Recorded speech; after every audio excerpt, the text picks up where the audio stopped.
दोस्तों, नागपुर की ताज़ाबाद दरगाह की ट्रस्ट पर कब्ज़ा किया जाने की कवायद तेज़ी से प्यारे खान ने शुरू कर दी है। जी हाँ, बिल्कुल सही सुना आपने कि प्यारे खान और उसके पूरे मेंबरान ने मिलकर के ताज़ाबाद ट्रस्ट के ऊपर में कब्ज़ा करने की कवायद जो है बहुत तेज़ी से शुरू कर दी है। तो आइए समझते हैं क्या है ये कवायद, क्यों ये कवायद रची जा रही है और क्या वजह है ये ताज़ाबाद ट्रस्ट पे कब्ज़ा किया जा रहा है। मेरा नाम शाकिर रज़ा ख़ान है और आप इस वक्त देख रहे हैं इनकलाब समाचार। जैसा कि आप जानते हैं, इनकलाब समाचार एक लगातार सीरीज़ करता है किसी भी सब्जेक्ट को लेकर के। जब हम कोई सब्जेक्ट पे काम करना शुरू करते हैं तो लगातार आपके सामने उसके अपडेट रखते चले आते हैं। तो ठीक इसी तरीके से हम ताज़ाबाद ट्रस्ट और उसके चेयरपर्सन और उसकी बॉडी के ऊपर में लगातार आपसे बात कर रहे हैं, एक एक पहलू दर पहलू खबरें आपके सामने निकाल के ला रहे हैं। ऐसे ही आज जो खबर हम आपके सामने रखने जा रहे हैं तो वो ये है कि प्यारे खान और उसकी पूरी मौजूदा बॉडी ताज़ाबाद ट्रस्ट पे कब्ज़ा जमाने के लिए बहुत तेज़ी से कानूनी कवायद के तरफ आगे बढ़ चुकी है। और उस कानूनी कवायद को रोकने के लिए आपको क्या करना होगा, क्यों इस तरीके कब्ज़े किए जाते हैं दरगाहों पे, मस्जिदों पे, मदरसों पे। एक ही लोग जब आके कोई बैठते हैं तो अपना टर्म ख़त्म होने के बाद में नए चुनाव में आना क्यों नहीं चाहते? क्या इनके मफाद होते हैं, क्या इनके मकसद होते हैं, क्या हेर फेर करते हैं, क्या गबन होते हैं, क्या इन्हें ज़ाती फ़ायदे यहाँ से पहुँचते हैं? ये तमाम बातों को हम इस सीरीज़ में आगे भी इंशाअल्लाह अज़ीज़ जानेंगे, कानूनी पहलुओं पर बात करेंगे। आज के वीडियो में मैं आपको बताने जा रहा हूँ कि ताज़ाबाद ट्रस्ट का टर्म 3 जून को ख़त्म होने जा रहा है। तो लिहाजा आप सबको इस बारे में अवेयर करना मेरी ज़िम्मेदारी है। और इनकलाब समाचार के प्लेटफॉर्म से, चूँकि हमारा अवेयरनेस प्लेटफॉर्म है, डेटा स्टैटिक्स पे हम बात करते हैं, तो लिहाजा मैं आपके सामने ये अवेयरनेस के तौर पे ये वीडियो रखने जा रहा हूँ ताकि पूरे हिंदुस्तान भर के जितनी भी दरगाह है, जितनी भी कमेटियाँ हैं, जहाँ जहाँ पर मदरसों में, जहाँ जहाँ पर मस्जिदों में किसी भी चंद लोगों ने, चंद गुट ने, चंद गुर्गों ने कब्ज़ा करके रखा हुआ है, तो आप वहाँ से उनके कब्ज़ों को हटाने की क्या क्या कवायद कर सकते हैं, यह आपके लिए भी ज़रूरी है जानना। लिहाजा वीडियो को आखिर तक देखें, तुरंत शेयर करें, ज़्यादा से ज़्यादा लोगों तक वीडियो को पहुँचाएं, क्योंकि ये सारी इन्फॉर्मेशन सभी के काम की है।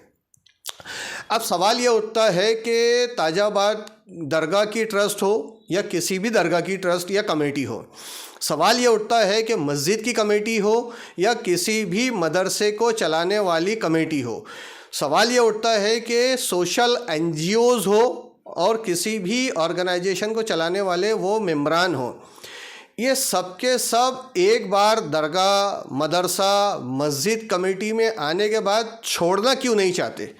ऐसी क्या वजूहत होती है कि ये छोड़ना नहीं चाहते? ऐसा क्या लगाव होता है कि ये हटना नहीं चाहते? भाई, अगर खिदमत खल्क का जज्बा है तो आपके हटने के बाद किसी और को मौका मिलना चाहिए ना खिदमत खल्क के लिए। ज़रूरी थोड़ी है कि आप ही परफेक्ट हो हर एक जगह पे खिदमत खल्क करने के लिए, ये ऐसा मुमकिन तो नहीं है ना। जब मुमकिन ही नहीं है तो फिर ये लोग क्यों मदरसों पे कब्ज़ा करके बैठ जाते हैं? जैसा मिसाल के तौर पे नागपुर के एक मदरसे की मिसाल दूंगा मैं आपको। नाना पूरी ज़िंदगी मदरसे पे कब्ज़ा करके बैठे रहे, नाना के इंतकाल के बाद में अंदर के अंदर हेर फेर कर दी गई और एक नवासा आके बैठ गया।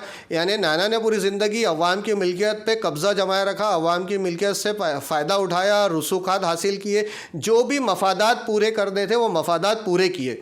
अब उनके बाद नाना के बाद नवासा, यानी अब नवासा पूरी ज़िंदगी 50 साल, 60 साल, 70 साल जब तक जिएगा वो कब्ज़ाधारी बना रहेगा, तो मिल्कियत तो मदरसा अवाम की है।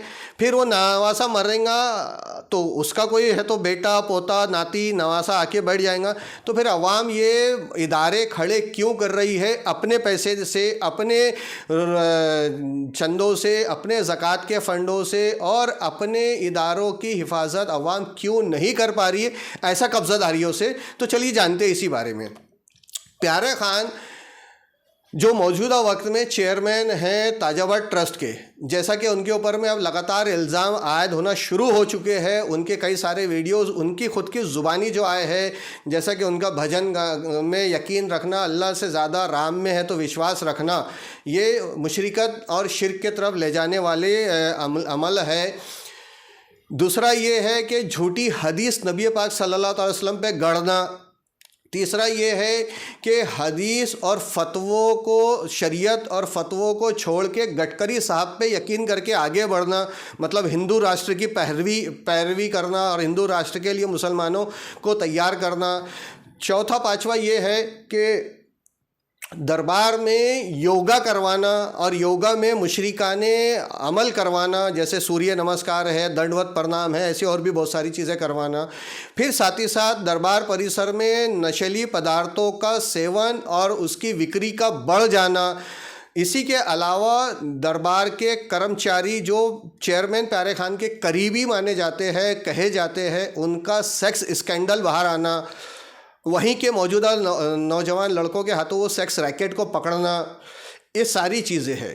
प्लस इसी के साथ में साथ ही साथ इसके ये भी है कि एक ऐसी बिल्डिंग जिसको एनएमसी ने तोड़ने का नोटिस दे दिया है, वहाँ दरगाह कमेटी के 7 करोड़ रुपए का खर्चा करके बिल्डिंग का बनवाना, यानी कि कहीं ना कहीं ठेकेदार को या रसूखदार होने के नाते अपने से जुड़े लोगों को फ़ायदे पहुँचाना, ये सारे इल्ज़ामात अब सामने आ रहे हैं और इससे भी ज़्यादा इल्ज़ामात अब सामने आएंगे। जैसा कि और भी चीज़ें खबरें सामने आ रही है कि जो ट्रस्ट के राजा नामी कोई व्यक्ति है, उनको महीने का 50,000 तक मानदान देना। कोई खुद्दाम ट्रस्ट के पर्सन हैं इमरान ताजी, उनको भी है तो 50,000 रुपये महीने का मानदान के नाम पर है तो फ़ायदा पहुंचाना।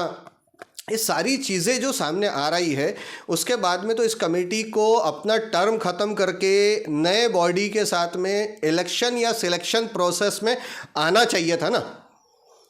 तो हमने ये देखा है हमेशा कि इलेक्शन और सिलेक्शन प्रोसेस में हमारे लोग आने से डरते क्यों हैं, क्योंकि वो कुछ ना कुछ गड़बड़ करते हैं। अगर ताज़ाबाद की पूरी बॉडी ईमानदार होती, ताज़ाबाद का चेयरमैन प्यारे खान वाकई में ईमानदार होता, तो वो कब्ज़ा करने की कवायद नहीं रचता, बल्कि खुलेआम बोलता, भैया पब्लिकली आओ, मैं 4 तारीख को अपने रिन्यूअल की एप्लीकेशन डालने जा रहा हूँ, नए लोग आओ, नए लोग भी अप्लाई करो, नए लोग भी है तो ताज़ाबाद ट्रस्ट के अंदर में आने के लिए, चेयरमैनशिप के लिए मेरे को कंपटीशन दो, मैं ईमानदार हूँ।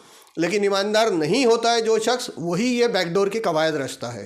तो जो भी बॉडी, जो भी कमेटी, जो भी चेयरपर्सन जिस भी मस्जिद, मदरसा, कब्रस्तान, ट्रस्ट और दरगाह ट्रस्ट में आके बैठता है, वो छोड़ना क्यों नहीं चाहता है, उसकी बहुत सारी वजूहत, जिसमें से चंद मैंने गिनाई है।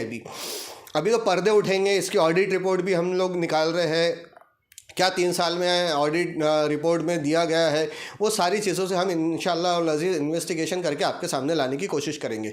लेकिन अब सवाल ये है कि प्यारे खान ओपन आने की बजाय बैकडोर से कवायद करके एक्सटेंशन क्यों ले रहे हैं? नितिन गडकरी साहब का क्या मफाद है, क्या फ़ायदा है जो वो प्यारे खान को ताज़ाबाद ट्रस्ट से हटने ही नहीं देना चाहते? इसमें कहीं ना कहीं उनका इन्फ्लुएंस भी काम कर रहा है। प्यारे खान की जो पुरानी बॉडी पे इल्ज़ाम थे कि पुरानी बॉडी गबन कर रही थी, इसलिए वो एक्सटेंशन पे एक्सटेंशन लेकर के यहाँ कब्ज़ा करके बैठे थे, तो सेम प्रोसेस तो फिर प्यारे खान भी कर रहा है। तो या तो प्यारे खान के वो इल्ज़ाम झूठे थे, या प्यारे खान भी खुद उसी गलाजत में मुलव्विज़ है, ये अब एक्सटेंशन की प्रोसेस बता रही है।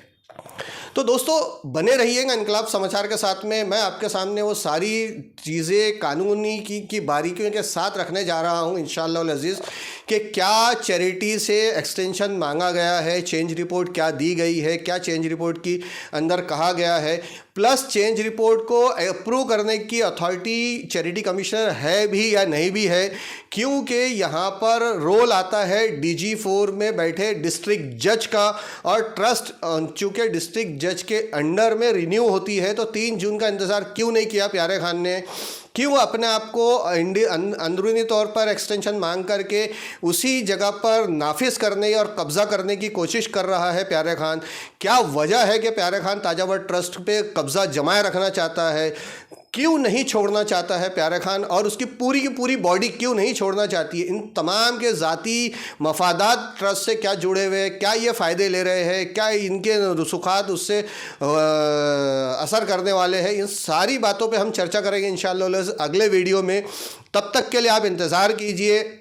मैं आपको बताऊंगा कि कैसे चैलेंज किया जा सकता है, कैसे प्रोसेस में आ जा सकता है, क्या बैकडोर से चैरिटी कमिश्नर से सेटिंग की जा रही है, क्या ये सारे टेक्निकल चीज़ों में उलझा करके सालों साल कब्ज़े पे बैठने की कवायद जो प्यारे खान और उसके तमाम मेम्बरान की तरफ से की गई है वो सब क्या है, ये सारा खुलासा हम आपके सामने करेंगे। इनकलाब समाचार है ही ऐसा प्लेटफॉर्म जहाँ पे सारे खुलासे आपके सामने किए जाते हैं।